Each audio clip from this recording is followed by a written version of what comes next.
To further introduce myself, as I said, it was dated. My name's Artie Boyle. I'm from Hingham, Mass.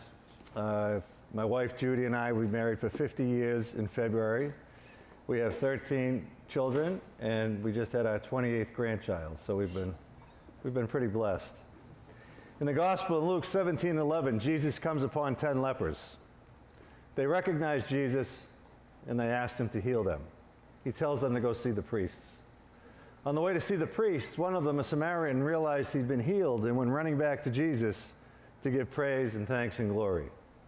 Jesus said to him, "There are 10 of you, were there not? Where are the other 9? Because of that passage, that's better. In the gospel, I promised to give witness to the healing power of Jesus Christ wherever and whenever I was asked. I've promised Our Lady I would never say no, and it's literally taking me all around the world. I've spoken to many men's groups. I've spoken in front of CCD classes all over the country. 6,000 people in Vienna, Austria, 65,000 people in Medjugorje, 6,000 people in Ireland, many, many conferences and many church groups.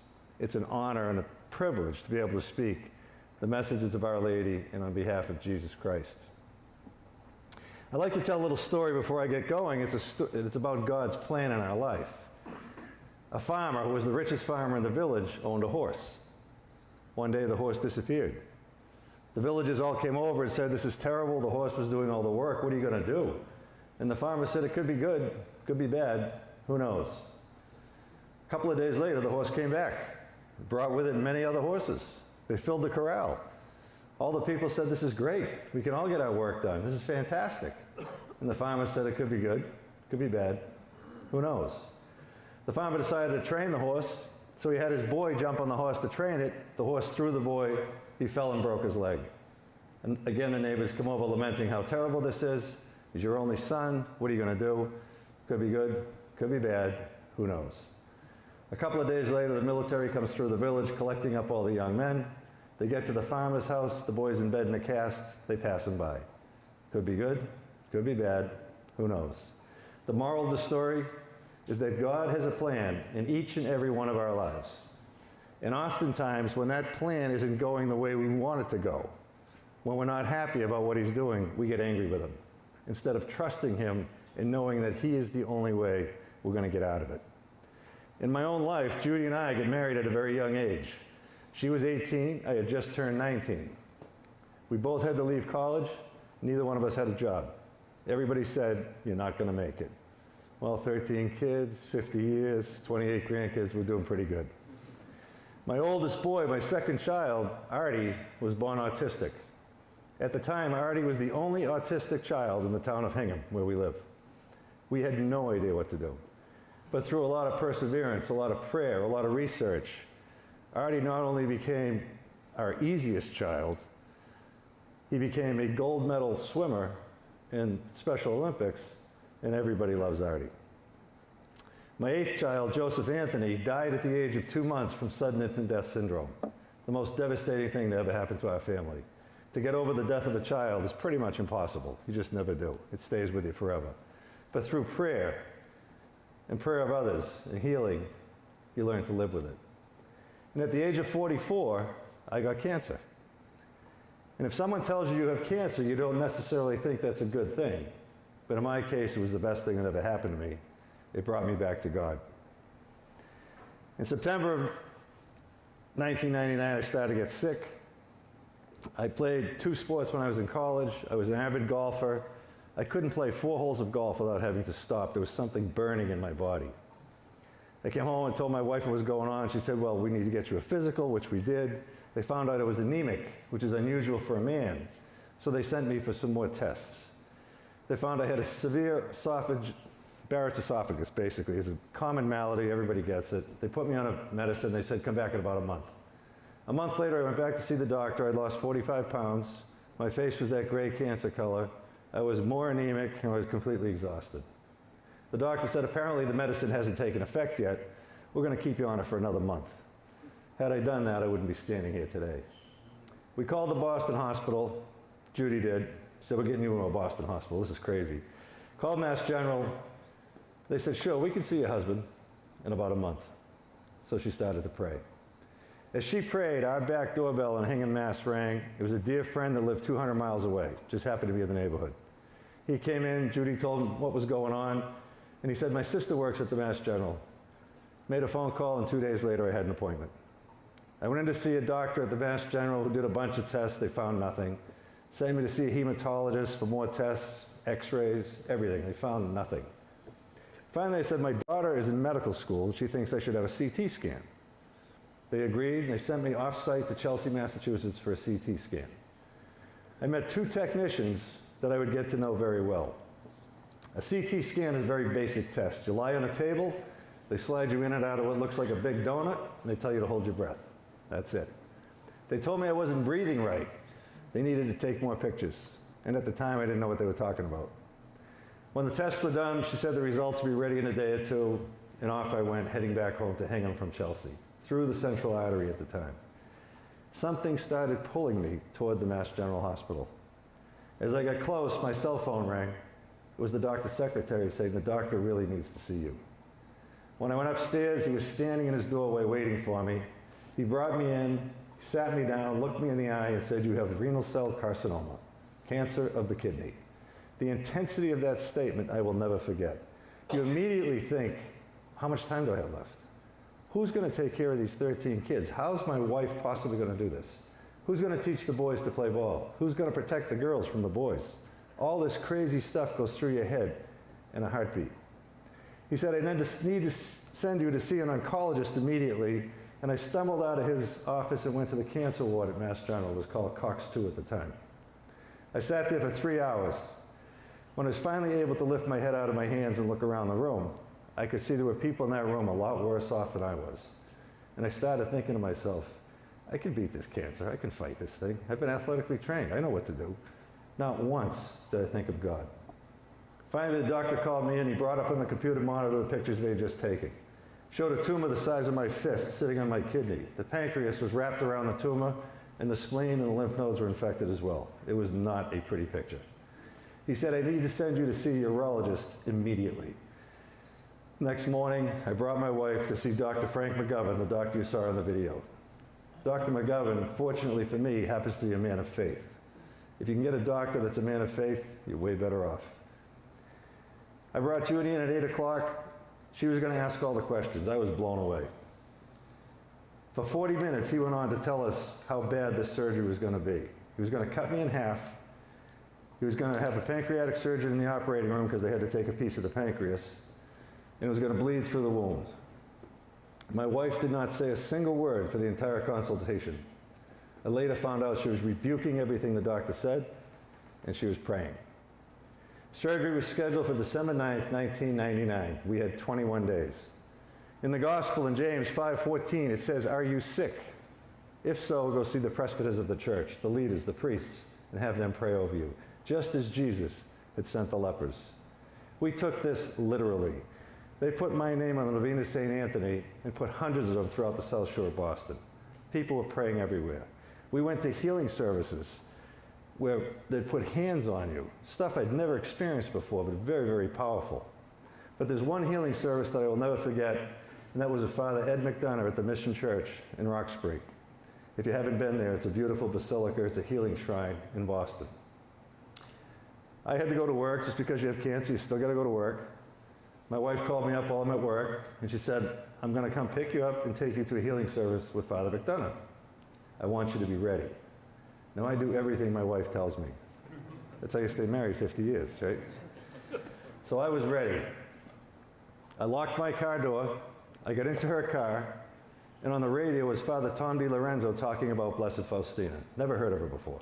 I'm listening to this story of the Chapel of Divine Mercy all the way into the Mission Church.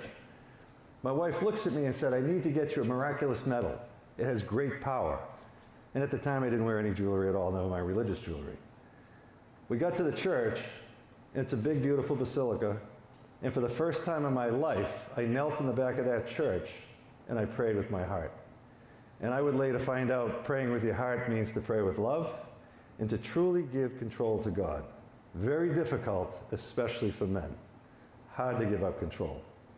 As I did that, something physical literally struck me in the chest and knocked me backwards. I said to my wife, "What was that?" She said, what was what? We continued to pray. Father McDonough came down and prayed over me. This heat went through my body, and my skin color changed from the gray cancer color back to my normal skin color right in front of my wife's eyes. The next day I had my bloods tested. They were back to normal. Scientific improbability. That day she dropped me at work. She went home. On the voice message at home was a woman from the parish saying, Mrs. Boyle, you don't know me, but I've been praying for your husband Artie on the novena to St. Anthony. Several months ago I lost the relic. I was cleaning out my attic. I found the relic. It's a relic of Blessed Faustina, and I want Artie to have it. That night I get in my car to go home. I open the door. On the passenger seat is a miraculous medal and a man's chain. I immediately pick up my phone, call my wife. I said, how'd you do that so fast? She said, do what? To this day, we pass the medal around to people in the family in need. I started to realize that God was trying to make an impression on me, that I should probably start to listen to what he was trying to tell me. On December 8th, the Feast of the Immaculate Conception, the day before my surgery, my parish had an all-night prayer vigil for me. Started with our most holy prayer, the Holy Mass. Afterwards, people prayed all night. I coached a hockey team of 8-year-old kids at the time. They came up the center aisle, put their jerseys on the front banister. The varsity hockey team from Hingham followed and did the same thing. It was a very powerful night. Next morning, my dad took me to Mass General. Mass General is a training hospital. I didn't know that. The anesthesiologist who was going to administer the epidural was in training. I didn't know that. I could tell he was having a tremendous amount of difficulty getting that needle. And they'd stick a needle in you to numb your whole lower half because they literally cut me from my belly button all the way up my back. Well, that fell out during the operation. So I woke up getting cut in half with no pain medicine. It was the most intense pain I've ever had. And I'm telling you this for a reason. While I was in there, they discovered a nodule in my thyroid. That had to come out. Once again, the anesthesiologist screwed up. Total mess. The good thing that happened was that a membrane had grown between the pancreas and the tumor, protecting the pancreas, so the pancreatic surgeon was not needed. They removed the tumor, the kidney, the adrenal gland, whatever else they had to take out, but they never touched the pancreas, and it still sits in the kidney bed today. The pathology report came back a few weeks later. The doctor called me on my cell phone, literally screaming into the cell phone, saying, we got it all, the margins are clear, this is fantastic, you're gonna live a wonderful life. I was stunned, I didn't expect to hear that. I hung up the phone, I said, thank you, Jesus. Thank you for letting me stay with my family. What can I do? I didn't hear anything. I didn't do anything. Right back into the rat race. Didn't change a single thing in my life. Once you're a cancer patient, especially of that degree, you stay a cancer patient. 3 months later, back in for tests, same 2 technicians, everything's great. 8 months later, same 2 ladies, I wasn't breathing right. They needed to take more pictures. After the test, she said, you better go back and see your doctor. She didn't even wait. Went back to see the doctor. Once again, he brought up the computer monitor, the pictures, 3 tumors in my right lung. The cancer had metastasized. Metastatic renal cell carcinoma back in 2000 had no cure. There was no chemotherapy, there was no radiation, there was only extraction. The next trip is to the thoracic surgeon. This time I brought my daughter and her husband, who were both in medical school. They were going to ask all the questions. When you go see these guys, they sit behind their big desk for their protection when they got to give you the bad news. He said, I'm going to cut open your ribs, I'm going to take out your lung, I'm going to put it on the table, I'm going to feel with my hands to make sure I get all the cancer. And I'm looking at this guy saying, what are you, out of your mind? After the 2 surgeries I've been through, the pain I've been through, I'm seriously thinking to myself, I'd rather die than go through this pain again. But my daughter and her husband were very convincing, and they said, no, you have to go through with the surgery. Surgery was scheduled for September 14th of 2000. The doctor looked at me when I was getting up to leave, and he said, go home and put your house in order. You have less than 5% chance to live. Why they tell you that stuff, I don't know. It only takes your hope away. My brother-in-law, Kevin Gill, who's my best friend, and Rob Griffin, a couple of guys that are on the front of this book. We wrote a book in 2014 called 6 Months to Live, 3 Guys in the Ultimate Quest for a Miracle. You can get it on Amazon, it's pretty cheap. It's easy read too. They didn't know each other. Robbie and I played hockey with and against each other. Kevin and I were brother-in-laws. They get invited to play golf together. So they play golf. Robbie says to Kevin, how's Artie doing? Kevin said, not too good. Told him the story. Robbie said, have you ever heard of Medjugorje? Kevin never heard of it. Robbie had tried to get his dad there, who was very sick. Unfortunately, he passed away before he had the chance. Robbie had heard of Medjugorje through another friend of mine, another hockey player, in a hockey locker room 10 years earlier. Guy went over, was healed of a shoulder injury. So they talked about that. Kevin called me up and he said, Artie, have you ever heard of Medjugorje? And I said, yeah, my wife got this book on the messages to Medjugorje 10 years ago, and she would try to read me these messages while I'm watching the Patriots or the Red Sox or the Bruins on TV. I'd go in one ear and out the other. I never heard a word she was saying. He said to me, do you want to go? And immediately something jumped in my heart. And I said, yeah. What I didn't realize, he had already bought 3 first-class tickets for me, Robbie, and him. Robbie owned the largest commercial real estate in Boston. He owned the largest HVAC company in New England. And they both dropped everything in 1 week. We flew to a little village halfway across the world in Bosnia-Herzegovina called Medjugorje. I didn't even have a passport at the time, so we had to rush through and get a passport within a week. When we got on the plane, we all kept a journal. In my journal, I wrote, and I still have the journal, I'm going to Medjugorje to see the Blessed Mother and to be healed. And although I may not actually see her, I know I'll be touched by her in some way. Faith defined in the gospel is the confident assurance things hoped for and the evidence of things yet unseen. I had written in that book the confident assurance of things hoped for, and I would later get the evidence of things yet unseen. When we got to Medjugorje, the first thing we did was go to the Church of St. James. It's a big, beautiful church. It holds about 1,100 people. It's right in the middle of the town. There were only 95 families in that town when they built the church. I don't know why they built such a big church, but now we do. But to the left of that church were the boxes. And back then, they were boxes. Those were the confessionals. Robbie, Kevin, and I hadn't been to confession 20, 30 years. None of us could recall the last time we were at confession. So we said, if we're going to do this, we're going to do it right. We're going to go to confession first, then we'll go and pray the rosary and go to Mass. We went in to pray the rosary. Church was completely packed, elbow to elbow, standing room only, and they sang the Ave Maria between the decades of the rosary. And when you have that many people singing with a conviction, it literally lifts your soul into heaven. And I knew I was in the right place in Medjugorje. Robbie had made arrangements for a guide. The guide's name was Jelka. Jelka was the cousin of Viska, one of the visionaries. There are 6 children. 3 of them still have daily apparitions. Viska was in charge of praying for the sick, as well as other things. They all are charged with some task. So she was going to pray over me. That was going to be a great honor, great grace. We met Jelka after Mass. She said, I'm sorry, I have bad news. Viska had to go to Rome to visit a sick friend. She won't be able to pray over you. It was disappointing, but we're in Medjugorje. The next morning we got up. We're in Medjugorje September 4th to the 10th, so right around Labor Day. Our wives had to get all of our kids in school all by themselves. So Jelka said, what would you like to do after Mass? And we said, we better get our wives something nice. So we went to a little jewelry store called Leo's Jewelry Store down the street, in Main Street, Medjugorje. We spent 45 minutes in this tiny little shop buying jewelry. Normally you go in, you grab something, you run out the door. I bought 5 rosary bead bracelets for my daughters, and I was looking at the gold crosses and chains for my sons, and I was thinking, this is expensive.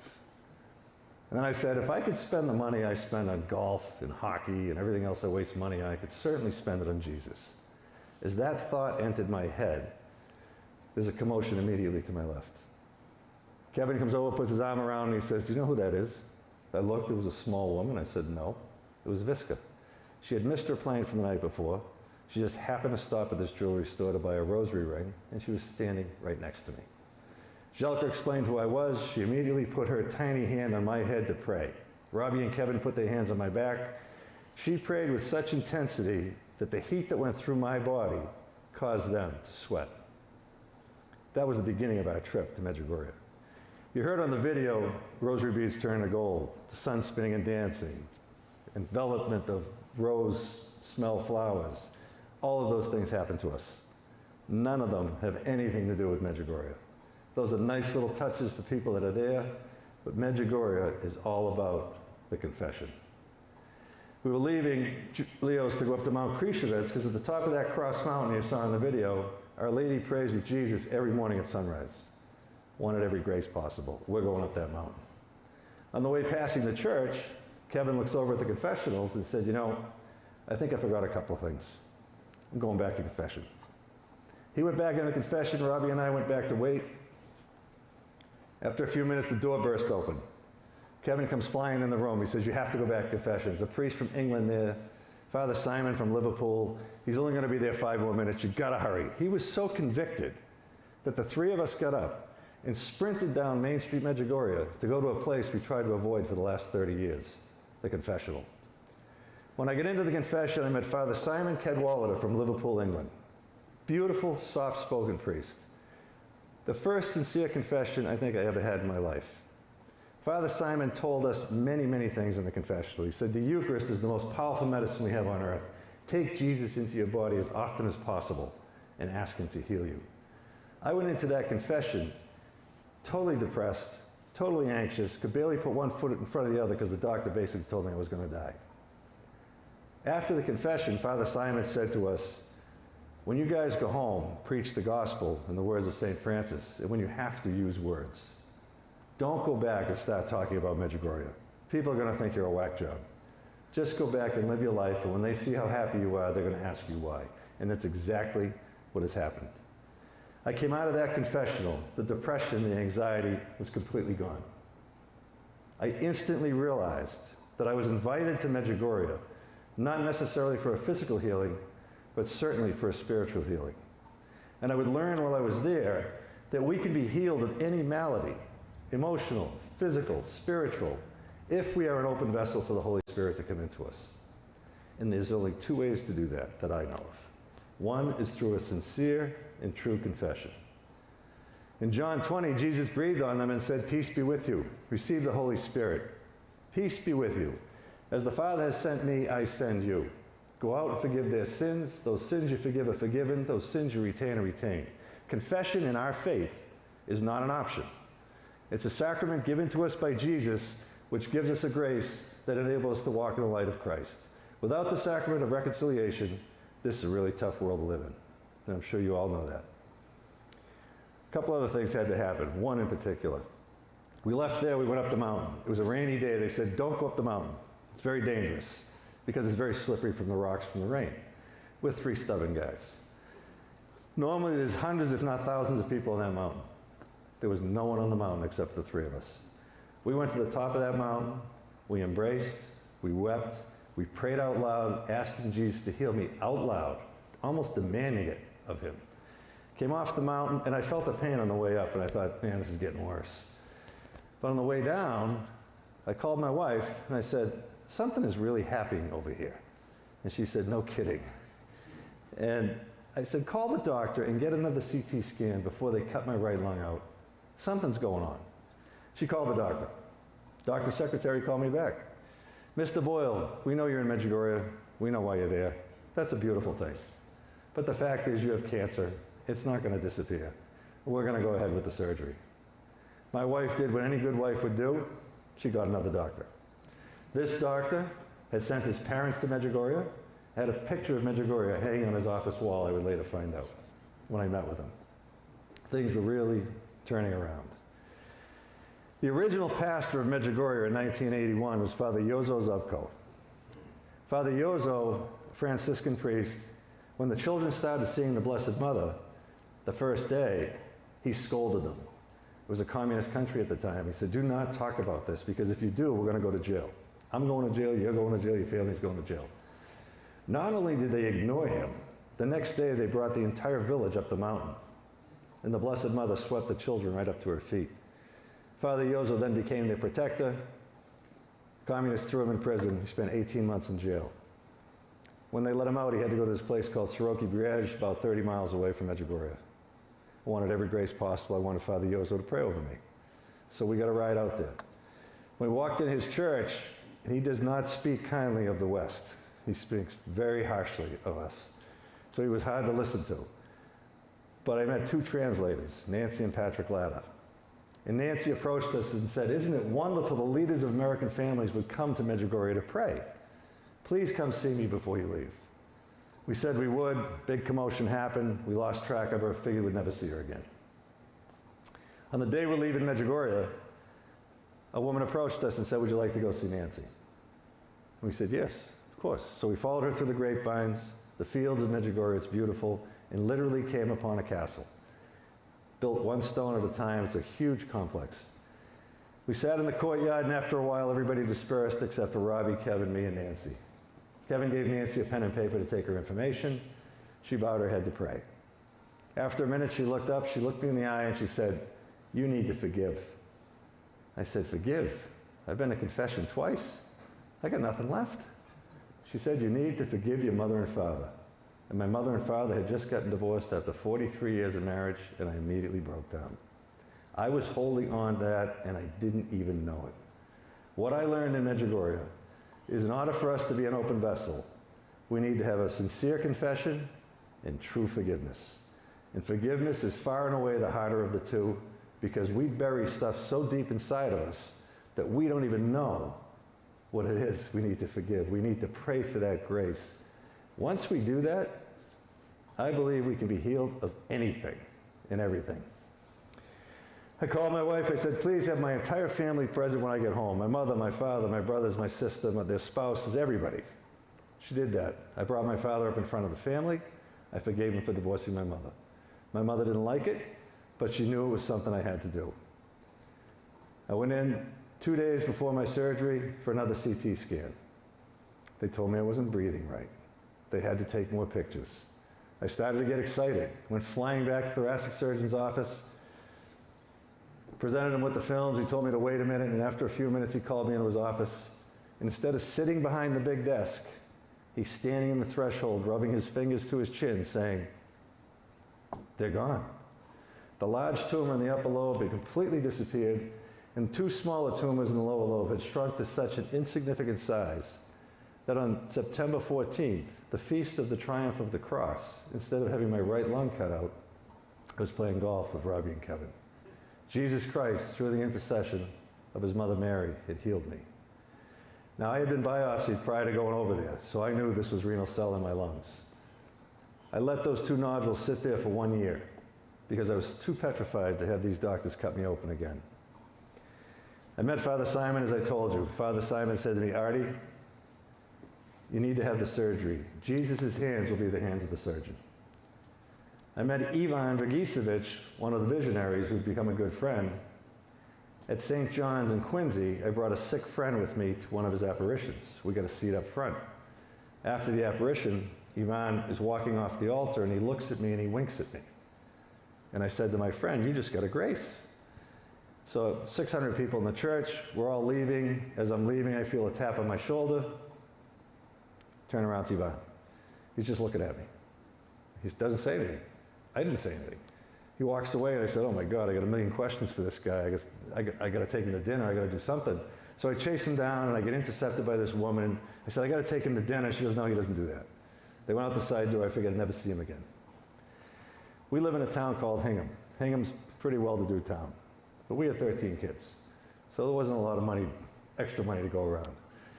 My wife would complain to me oftentimes. She said, "You know, my friends are going to the spa, my friends are getting their hair done, my friends are getting their nails done." And I said, "Honey, you need new friends." So she started praying for new and holy friends. On Christmas Eve morning of 2000, the Boston Globe, the most secular newspaper in Massachusetts, published a story on the front page called "It's a Wonderful Life." Written by a Jewish writer, it was my healing story. Ivan read the story, called us on the phone. Judy picked up the phone, and he said, "Hi, this is Ivan." And she goes, "Who?" "Ivan Dragicevic, the visionary." She goes, "Oh, I've been praying for holy friends, but this is ridiculous." So I got to go, we got invited to his house for a private apparition, got to take him to dinner, and now I travel around the world with him. I'm basically his warm-up act. So it's really worked out incredibly well for the both of us. To be healed in Medjugorje is a tremendous humbling experience. It's a tremendous honor. You know, I've been back there 20 times. I've brought people that have been miraculously healed, and I've seen a lot of people receive the ultimate healing, which is to pray yourself to die to go to heaven. That's we're all here. I mean, we're waiting for that moment to go to heaven. When I was in Medjugorje, I spent a week, and I know I sound arrogant as heck saying this, but I don't think I sinned. And the peace of heaven was surreal. On the last day I was there, I went to the top of the mountain, I lay prostrate on the mountain, I looked up at God and I said, take me now. I'll never feel this peace again. It was absolute peace of heaven. And I've never felt anything like it since. So I know it's real. I'm going to do my best to try and get there at some point in time, but it's not an easy life. This is very difficult, and I know you all know that. Like I said, I've been back 20 times. One of the times, brought Nicky and a bunch of his brothers and sisters. Two of them really didn't want to go. They went kicking and screaming. His sister Catherine came back. 2 years later, she went back and worked at Nancy and Patrick's house for 6 weeks each summer, and then she came back and started teaching theology at Cathedral High School in Boston. His brother Christopher went over and after a year started teaching theology at Catholic Memorial High School, coaching baseball, football, swimming, and after 11 years went into St. John's Seminary, and after 2 years they sent him to Rome, and he was ordained a Catholic priest at the Cathedral of the Holy Cross 4 years ago in Boston. The Blessed Mother did things with our children that we never ever could have done, and we're forever grateful. Nicky and I have been to Medjugorje, I don't know, 3 times, 4 times, something like that. Actually, Nicky went with a group of, Christopher and I took a group of 19 Catholic Memorial students from freshmen to seniors, and each and every one of them will tell you it was the best trip they've ever been on. We had only one request. You had to go to Mass every day, and you had to go to confession at least once. They were saving us seats at Mass every single day, and they were the greatest kids on the trip, so it was a really spectacular trip for us. People wonder about what the Vatican thinks of Medjugorje. Judy and I went to visit my son Brendan abroad in Italy. Went on a Wednesday, came home on a Wednesday. The only time of papal audience is on Wednesday. My wife, being very devout Catholic, Irish Catholic, said, I want to see the Pope. So I said, we'll go Sunday. We'll go to St. Peter's Square and we'll see him celebrate Mass. So we did that. He was at his summer home and they were piping in a video of him saying Mass. That wasn't good enough for her. So she's mad at me now. She's going to get ready for dinner. We're going to take Brendan to dinner. I'm sitting out at the cafe waiting. I see a helicopter fly in the Vatican. I said, that can only be one guy. So I called the American Embassy the next morning, and Ray Flynn, who's a friend of mine, had sent my story over to the Vatican. And I said, hi, this is Arthur Boyle from Boston. They said, who? Oh, Artie Boyle, Ray Flynn may have sent you something. Oh, yeah, we know who you are. Oh, great, I want to see the Pope. They said, well, we'll get you tickets to the papal audience on Wednesday. I said, nah, that's not going to work. We'll leave it Wednesday morning. I can only see him tomorrow. And I realized how stupid that sounded. I immediately started laughing. She starts laughing, and she says, let me see what I can do. Call me at the end of the day. So 5 o'clock, I called back. They're closed. I figured she just blew me off. We go to dinner that night. This is the power of the rosary. Judy says to Brendan after dinner, he's going back to his dorm, we're going back to the hotel, promise me you'll pray the rosary tonight, and we'll see the Pope tomorrow. I said, you can't tell him that. We had no indication. She shushes me. She says, promise me. He says, okay. We go back to the hotel. I'm walking through the hotel lobby, and the concierge goes, Mr. Boyle. I said, who knows me here? He goes, I have a note. I said, note? The note says, El Papa, bronze door, 8:15. I said, what does this mean? He goes, do you know the Pope? I called Brendan, get over here at 7:30. We got to go find this bronze door. So we go running through the Vatican and trying to find the bronze door. And when you go into St. Peter's Square, when you look up where the Pope comes out and greets everybody, over to the right, there's this massive door. That's the bronze door. There's 2 Swiss guards in full regalia with their spears. So I go walking up the stairs kind of gingerly, and they say, halt. I said, but I got a note. This big Swiss guard comes around the corner and says, Mr. Boyle? Yes. Takes us across the courtyard, passes off to another guard, up 3 flights, another guard, down what I call the Hall of Popes, because it's all the coat of arms of all the popes of the past. Take a right turn to this massive mahogany door, Pope St. John Paul II's apartment. Judy and I and Brendan got in. He prayed over us. It was one of the most incredible experiences. And I know that if he did not believe in Medjugorje with his whole heart, we wouldn't have got within 100 yards of that place. So the Vatican, Medjugorje is now part of the Vatican. It's part of the Vatican State. So they control it, they operate it. Bishops, priests, cardinals are allowed to lead groups there where they were not allowed to in the past. And they basically approved the first 7 days of the apparitions. In Paul's letter to the Galatians, he says, I was crucified with Christ, therefore I no longer live. Jesus Christ now lives in me. My prayer for all of you is that you are crucified with Christ, that you no longer live, and that Jesus Christ will always live in you. Thank you, and God bless you.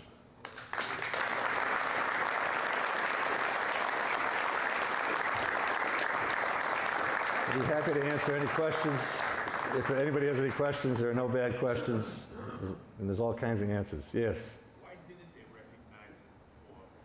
They didn't recognize it before because all 6 children were still alive, and we're continuing to have daily apparitions. And can you imagine if one of them said something wrong? The church works very, very slowly, and I'm sure our good fathers over here will tell you that, and because they're very smart. So they wanted to wait and wait and wait. And 3 of them still receive daily apparitions, Maria, Visca, and Ivan. And I've been with Ivan for hundreds of apparitions, and I got to tell you, to me, it's absolutely very real. He never says anything theologically incorrect, ever. So, yes? What have you learned about the 10 secrets? Well, that's a hard one, because so Ivan is tough nut to crack. They have, 3 of them have 10 secrets, 3 of them have 9 secrets. None of them know what each other's secrets are. So that, and they don't know if they're the same secrets. And the 3 that only have 9 don't know if they're getting 10. So they don't know. I've asked Ivan on many occasions. I've had wine with him, we've been to ball games, I've tried every trick in the book to try and get a secret out of him.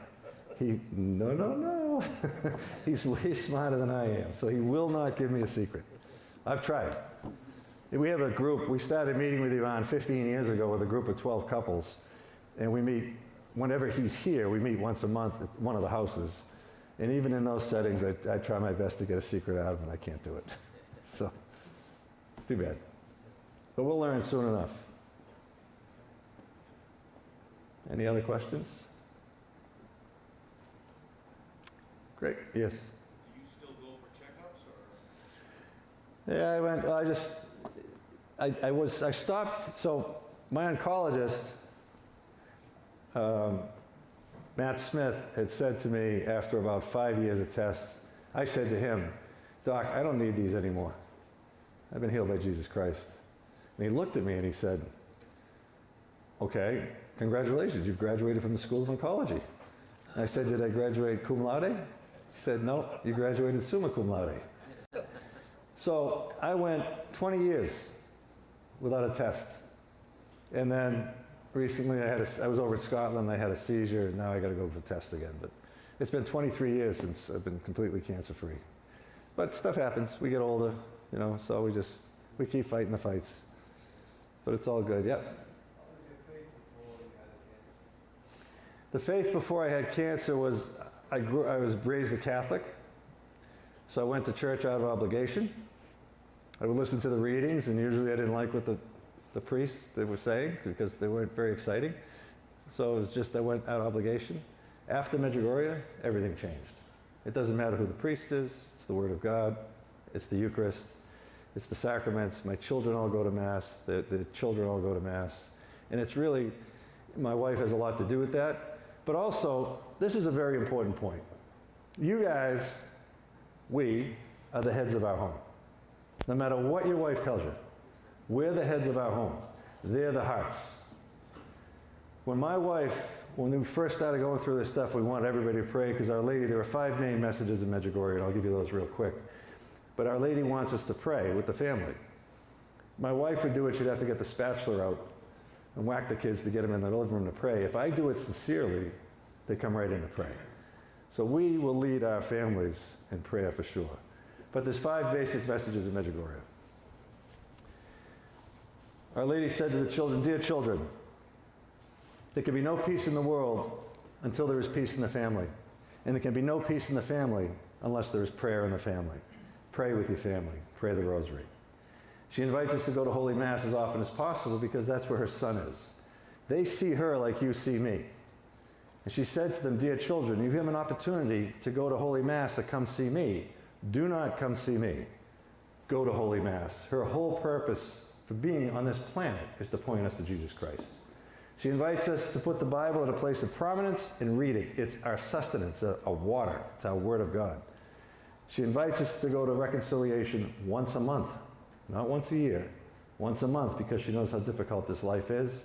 And the hardest one of all is she asks us to fast on bread and water on Wednesdays and Fridays.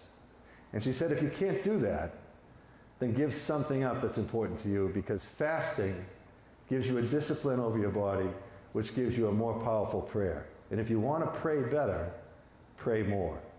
Pray until prayer becomes joy. Those are the 5 basic messages of Medjugorje. And I know the Father wants to get going here, so we're going to let you guys go. Thank you very much. You guys have been awesome.